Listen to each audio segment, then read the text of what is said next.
L'Algérie et la France, les dirigeants algériens, les dirigeants avec l'État français, ils jouent au pique-ponk.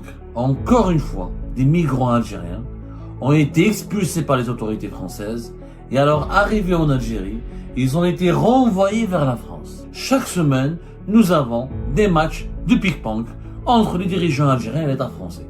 La France expulse, l'Algérie réexpulse. Mais c'est immoral. On dirait que c'est des barquettes de frites. Deux cas.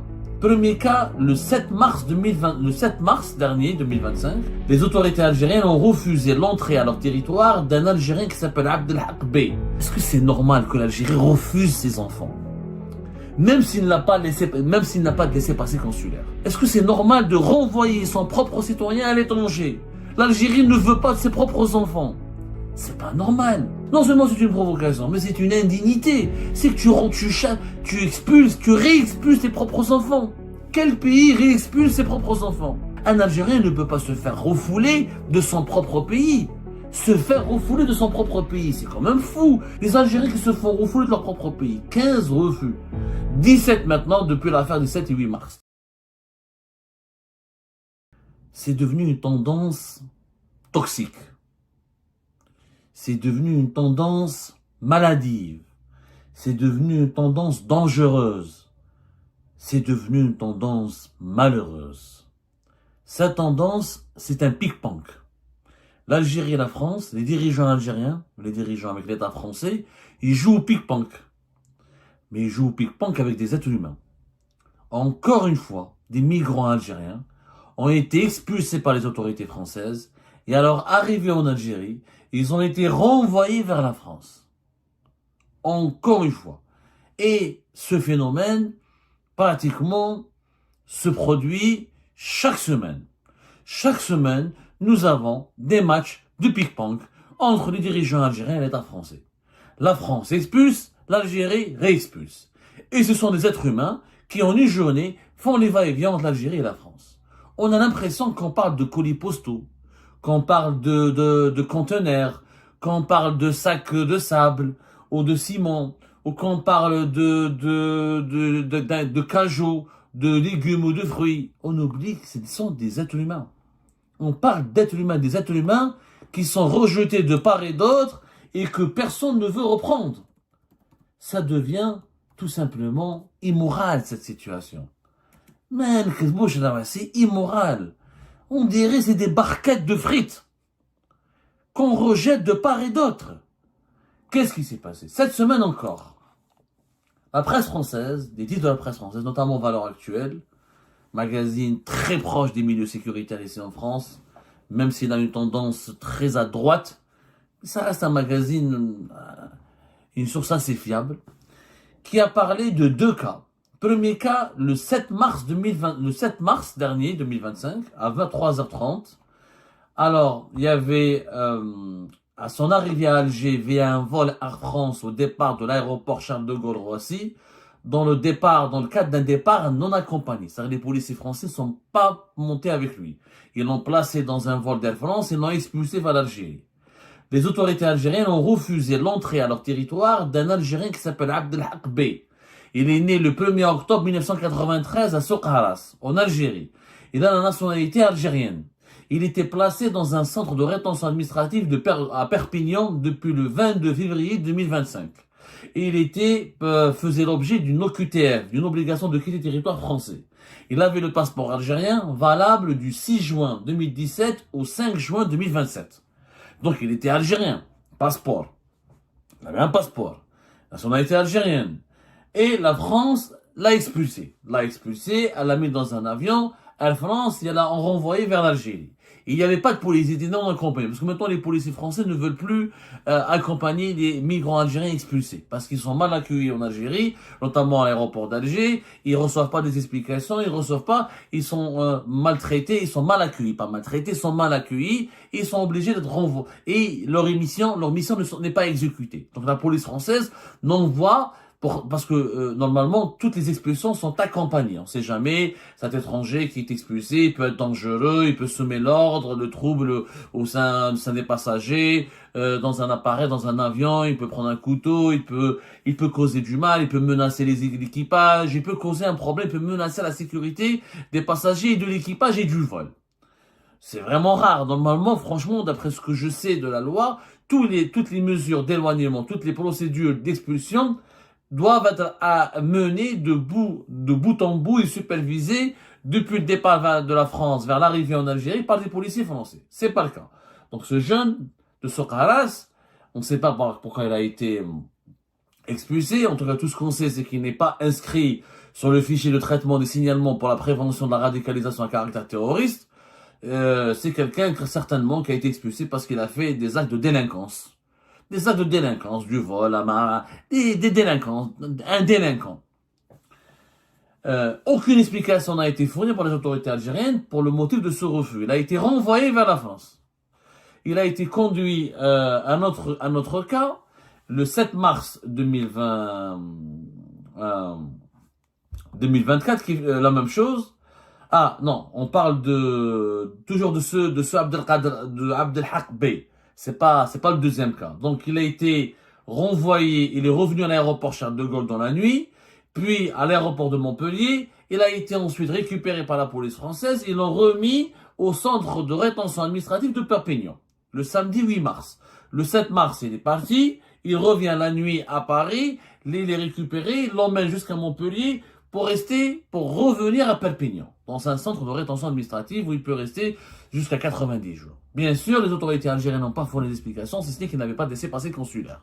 Encore une fois, on revient à cette polémique du laissez-passer consulaire et à cette interprétation juridique qui diverge en France et en Algérie. La France, les autorités françaises estiment que quand quelqu'un a un passeport algérien et qu'il a les papiers algériens et que son identité algérienne est confirmée, il n'a pas besoin de passer par un laissez-passer consulaire. Les autorités françaises estiment, notamment à travers le ministère français de l'Intérieur, qu'il y a un accord entre l'Algérie et la France, c'est l'accord de 1994, qu'un accord signé en 1994 entre l'Algérie et la France, qui est un avenant, des fameux accords migratoires de 1968 concernant le séjour, la liberté de circulation et le travail des ressortissants algériens sur le territoire français. En 1994, il y avait une négociation, il y avait un avenant qui stipulait, il y a une disposition selon les autorités françaises, il y a une disposition qui permet aux autorités françaises d'expulser, sans passer par sans passer par l'obligation de demander un laissez-passer consulaire, les ressortissants algériens dont l'identité, la nationalité algérienne a été démontrée et, comment dirais-je, validée par la détention d'un passeport, d'un document administratif. Ça, c'est l'interprétation française. L'interprétation algérienne, elle est totalement divergente.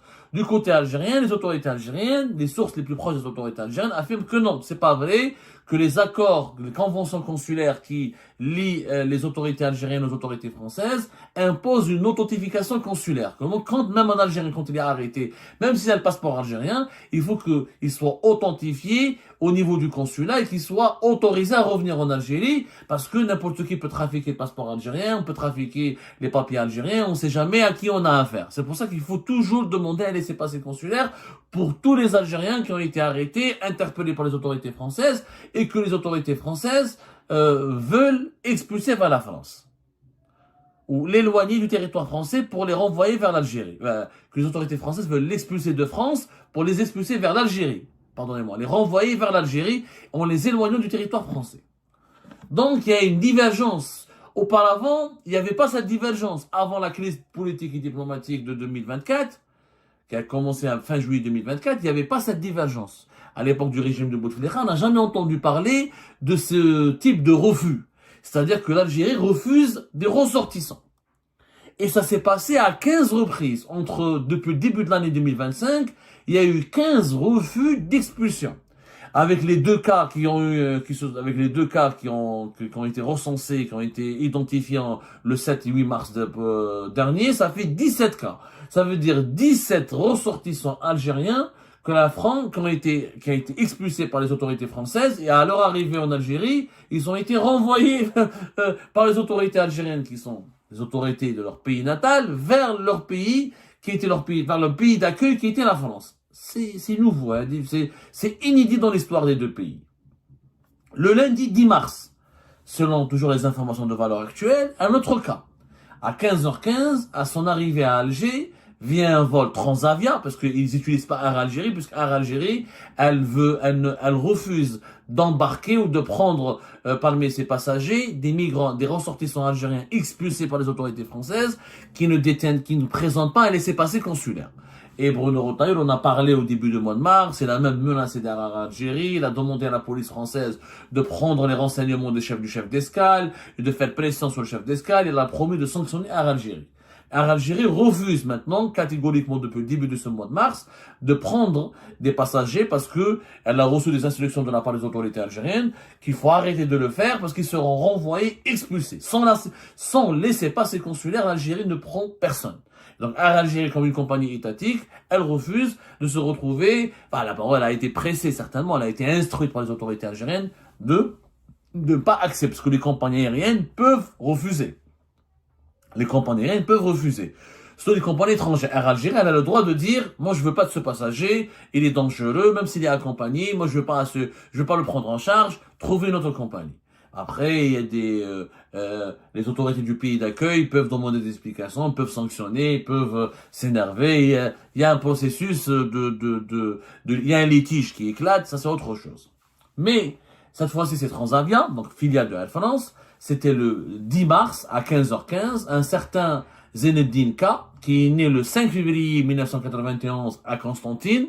Il est de nationalité algérienne, il était placé dans un centre de rétention administrative de Perpignan, la même chose, depuis le 24 février, comme dans le premier cas de Socaras, le jeune de Socaras, depuis le 24 février 2025.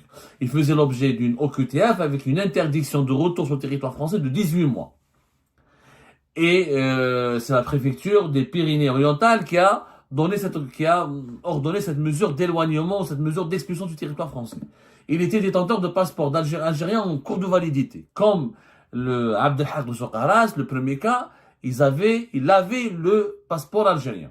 La même chose, les autorités algériennes ont motivé le refus par des documents manquants. Quand il est arrivé en Algérie, ils ont dit qu'il y avait des documents manquants, et donc il a été reconduit à l'aéroport de Toulouse. Il avait pris lui aussi un vol vers Alger à 13h30 pour une arrivée à 15h05 en Algérie, et à 17h50 il est revenu à l'aéroport de Marseille. Il est parti vers Alger depuis Toulouse avec Transavia, et il est revenu en France depuis Alger. Il est arrivé à Marseille, l'aéroport de Marignane. Il a été la même chose, pris en charge par les policiers français qui l'ont replacé ou qui l'ont conduit dans un autre centre de rétention administrative, celui de Marseille. C'est un pick-pong, c'est un jeu de pick-pong, sincèrement. Après, ce jeu, il est malsain. D'abord, pourquoi? Il s'agit d'êtres humains. Il faut imaginer, ces êtres humains ont été humiliés, rabaissés. La France les expulse, l'Algérie les réexpulse, ils sont chassés de la France, mais l'Algérie, leur pays natal, ne veut pas d'eux. Vous imaginez l'impact psychologique? Déjà, ils sont délinquants, déjà, ils ont des problèmes d'insertion sociale, ils vont encore se radicaliser, ils vont encore, cette haine de soi, ils vont cultiver une certaine haine de soi, ils vont sortir avec un traumatisme qui va aggraver leur déviance, leur comportement de déviance au sein de la société. Et puis, franchement, il faut se poser la question. Est-ce que c'est normal que l'Algérie refuse ses enfants? Même s'il n'a pas de laissez-passer consulaire. Il a un passeport en cours de validité. L'Algérie, elle a quand même les services de sécurité en Algérie, à l'aéroport d'Alger ou dans n'importe quel aéroport du pays. Il y a un bureau de sécurité des services secrets algériens. Il y a les douaniers, il y a la police aux frontières. Ils ont les moyens d'authentifier son passeport, de lui faire un interrogatoire, s'il s'avère qu'il est algérien. Est-ce que c'est logique? Est-ce que c'est normal de renvoyer son propre citoyen à l'étranger? L'Algérie ne veut pas de ses propres enfants. C'est pas normal. Je suis désolé. Même s'il n'a pas de laissez-passer consulaire. Moi, j'aimerais bien que une autorité algérienne s'exprime officiellement pour nous exposer les arguments juridiques. Est-ce que les autorités françaises ont raison, oui ou non, de dire qu'il y a un accord qui a été fait en 1994 et qui permet, le protocole de 1994 permet aux autorités françaises d'expulser des ressortissants algériens dont la nationalité elle a été identifiée comme vraiment, c'est-à-dire sa nationalité algérienne a été confirmée par des pièces administratives. Cet accord a été signé entre les deux pays le 27 avril 1994. À l'époque, c'était Charles Pasqua qui était ministre de l'Intérieur. Il y avait la guerre civile en Algérie et les Français ont négocié avec les Algériens, les autorités algériennes, un nouveau protocole pour permettre, la France avait fait pression à l'époque, elle avait conditionné son aide contre le terrorisme islamiste aux autorités algériennes par la renégociation, par la signature de cet accord, parce que la France voulait se prémunir contre la menace islamiste qui provenait de l'Algérie. Il y avait même des attentats islamistes liés aux des groupes armés islamistes algériens sur le sol français. C'est pour ça que cet accord a été fait. Donc, est-ce que les autorités françaises se trompent d'interprétation? Et j'aimerais bien que les ambassades d'Algérie ou que le ministère algérien des Affaires étrangères nous donnent des arguments, pas des slogans. Il faut nous donner des arguments. Tel article, que dit tel article? Parce qu'un Algérien qui a le passeport ou la carte d'identité algérienne, c'est facile de le vérifier à l'aéroport d'Alger, s'il est algérien ou pas. Il a une filiation, il a des parents, des coups de fil, un interrogatoire, une demi-heure et tu vérifies s'il est algérien ou pas. Donc pourquoi ne pas vérifier s'il est algérien? Pourquoi le renvoyer vers la France? Parce qu'il n'a pas de laissez-passer consulaire. C'est une provocation. Non seulement c'est une provocation, mais c'est une indignité. C'est que tu expulses, tu réexpulses tes propres enfants. Quel pays réexpulse ses propres enfants? C'est du jamais vu. Le droit d'entrer au territoire national, c'est un droit inscrit dans la constitution algérienne. Un Algérien ne peut pas se faire refouler de son propre pays. Se faire refouler de son propre pays, c'est quand même fou. C'est une situation irrationnelle, vous imaginez? Les Algériens qui se font refouler de leur propre pays. 15 refus. 17 maintenant depuis l'affaire du 7 et 8 mars. Les deux, un gars de Constantine, originaire de Constantine, et un gars originaire de Sokras, et les deux étaient dans un centre de rétention administrative à Perpignan, dans le sud de la France. 17. Et les cas sont nombreux. Selon des sources françaises, les autorités françaises ont une trentaine de cas urgents, notamment de personnes qui sont soupçonnées d'être potentiellement des terroristes et de pouvoir faire des actes, de perpétrer des actes terroristes. Que la France veut expulser, mais l'Algérie ne réagit pas. Ou là, elle réagit avec beaucoup de retard, elle prend son temps à étudier, ou là, il y a des refus. Il y a des refus où il y a tellement de lenteur, il n'y a pas de réponse claire et précise, et on laisse les Français en suspens. Clairement, on utilise les laissez-passer pour consulaires et la question des expulsions des migrants algériens comme une arme, comme un outil de pression sur la France. Parce qu'il y a une crise diplomatique et politique, on refuse de reprendre des migrants algériens. Parce qu'il y a une crise politique et diplomatique, on ne délivre pas les laissez-passer consulaires. Parce qu'il y a une crise politique et diplomatique, on fait du chantage à la France, on la déstabilise à travers cette question qui est devenue, et les Français ont montré que c'était un point faible, que c'était leur talon d'Achille, qu'ils ont des exigences de la part de leur opinion publique, que la classe politique française, elle veut absolument rendre des comptes positifs et lutter plus efficacement contre l'immigration clandestine et l'immigration dangereuse, c'est-à-dire les migrants qui commettent des actes qui menacent l'ordre public et la sécurité nationale de la France. Comme il y a des exigences assez élevées, qu'il y a une course contre la montre pour la France pour protéger sa sécurité nationale et l'ordre public et son territoire, et ben les autorités algériennes ont compris que c'était un point faible. Ils ont identifié un point faible, ils l'utilisent jusqu'à quitte à renvoyer, quitte à refuser l'accès au territoire national aux Algériens eux-mêmes. Ça pose des questions de moralité. Que le régime algérien veut faire un bras de fer avec la France. C'est de bonne guerre. Qu'il veut presser ou exercer des pressions ou déstabiliser ses adversaires français parce qu'il y a un rapport de force. Ça peut se comprendre. Mais pas en utilisant la dignité humaine des Algériennes et des Algériens. Pas en utilisant des êtres humains. On n'utilise pas des êtres humains dans un rapport de force politique. C'est extrêmement bas. C'est extrêmement immoral. Et ben voilà les amis, c'est la fin de cette vidéo. Je vous remercie comme d'habitude pour avoir suivi jusqu'à la fin. N'oubliez pas de nous laisser vos commentaires et vos réactions sur le sujet de cette vidéo. et de vous abonner à la chaîne si vous n'êtes pas encore abonné. Donc voilà, je vous remercie encore une fois pour votre soutien et pour les discussions que vous menez dans la section des commentaires. C'est vraiment très intéressant. Et je tiens surtout à vous demander juste de respecter un petit peu le cadre des discussions et de ne pas verser dans l'animosité, et dans l'insulte ou dans la calomnie. Donc voilà, merci beaucoup et à la prochaine dans une nouvelle vidéo. Au revoir.